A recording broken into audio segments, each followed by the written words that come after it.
बे खामारदैसा लोखि बाजार हालामाव जोङो जथायै सिके दख'रा दुलाराय बर' फरायसा आफाद लोगोसेनो जोंनि खामारदैसा लोखि बाजार फोजौखां आफाद जथायै जोङो खमैबो जोङो 20था जोङो बिफां फुलि गायबाय। दा बे बिफां फुलिखौ जों बयबो मिथिखागौ मानो गायदों दिनै बेवहायल' गायाखै दिनै सारा पृथिबियानो दिनै आबहावाखौ लानानै जोबोद जेंनायाव गोलैदों। आबहावाजों जिहेथु जों सुबुं माहारिया थोंजोङै सोमोन्दो दङ। आबहावा गैयाब्ला जोङो रावबो सुबुं माहारिल' नङा दाउमा दाउसा जिब जुनार एम्फौ एनला बे मुलुगाव रावबो थांनानै थानो हानाय नङा। बेनिखायनो जों जिहेथु दिनैनि बे मुलुगाव आबहावाया बांद्राय गाज्रिनिफ्राय गाज्रिसिन जालांगासिनो। दा बे जालांनायखौ जोङो जेरैखि जाया होबथाथारनांगोन आरो बेखौ सुबुं माहारियाल' होबथानो हागोन। बेवहाय सुबुं माहारियानो बुहुमखौ जिहेतु सालायदों, सुबुं माहारियानो बुहुमनि बयनिख्रुइबो सियानसिन आरो गाज्रि खामानिखौबो सुबुं माहारियानो मावदों। दिनै आबहावाया गाज्रि जादों होनोब्लाथाय सुबुं माहारिनि दारैसो गाज्रि जादों।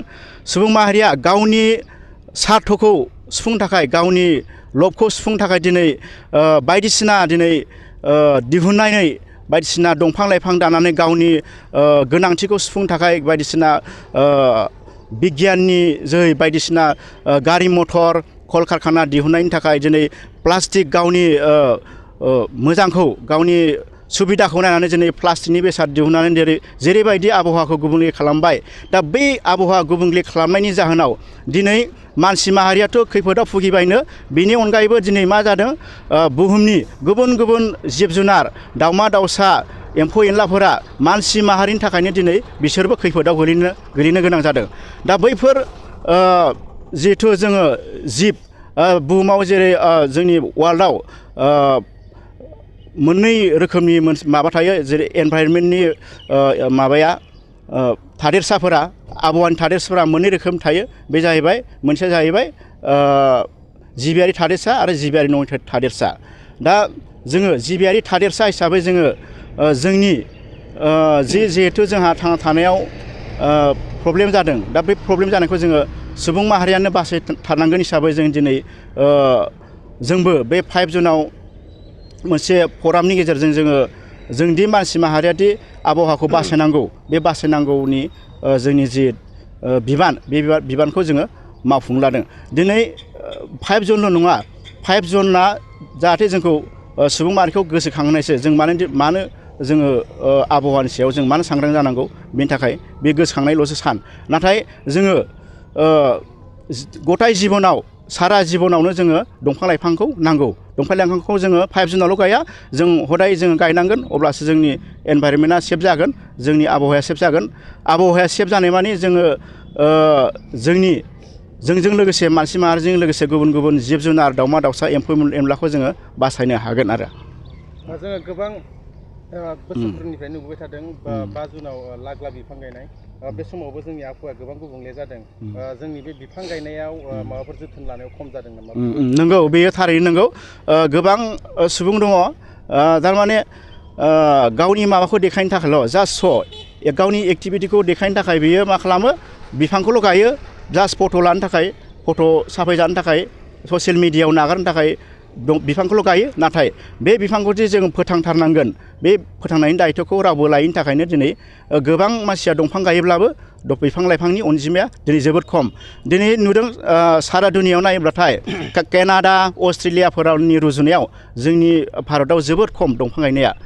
सासे मानसिनि एगेन्स्टआव 28थाल' दंफां गोलैयो होननानै डाटायाव ओंखारनाय जादों आरो। नाथाय कानाडाफोराव सासे मानसिनि एगेन्स्टआवनो 28,000 दंफां दङ होननानै जोङो मिथिनो मोन्दों।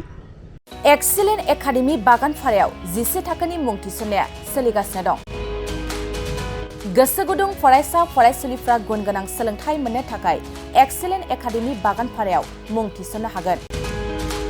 बाक्सा जिल्लानि बागानपारा सारियालिनि सानजा फारसे थांनाय लामानि साखाथियाव दं एक्सेलेन्ट एकाडेमि बागानपारा। बे एक्सेलेन्ट एकाडेमि बागानपारायाव नांगौबादि गुन गोनां सोलोंथाइनि राहा दं। थिखानाय आयदा हिसाबै इंराजि आयदाखौ लाथारनांगोन। बेजों लोगोसे एसामिस, बड', हिन्दी, नेपाली, अल्टारनेटिभ इंलिश सायख'नानै लानो हागोन आरो Political Science, Education, Advanced Assamese, Advanced Bodo, Logic and Philosophy, Economics, Geography, Anthropology, बायदि आयदाखौ सायख'नानै लानो हागोन। लोगोसे आलादायै बेसेन होनाङै कम्पिउटार क्लास लानो मोनगोन। Excellent Academy बागानफारायाव Experienced and Qualified Teachers, Best Education with Adorable Fees, Education with Modern Technology. The admission fees charge would be considered for below poverty line and brilliant students. Hostel facilities for boys and girls बायदि थांनाय 2022 मायथाइयाव फोसावजानाय Assam higher secondary जोबथा आनजादनि फिथायाव बे excellent academy बागानफारानिफ्रायनो Anamika Brahma मुंनि सासे फरायसुलिया 92 जौखोन्दो लानानै अल आसाम साबजेक्ट टपार जानो हादोंमोन। लोगोसे बोहैथि बोसोर 2024 मायथाइनि थाखाय एक्सेलेन्ट एकाडेमि बागानफारायाव गोसो गुदुं फरायसाफ्रा मुं थिसननो थाखाय फरायसालियाव फैनानै फर्मखौ लांफैनो हासिगोन आरो मुं थिसननो हासिगोन। गुवारै मिथिसारनो थाखाय 9954505027 8011337530 नाम्बारनि गेजेरजों फोनांजाब खालामनो हागोन।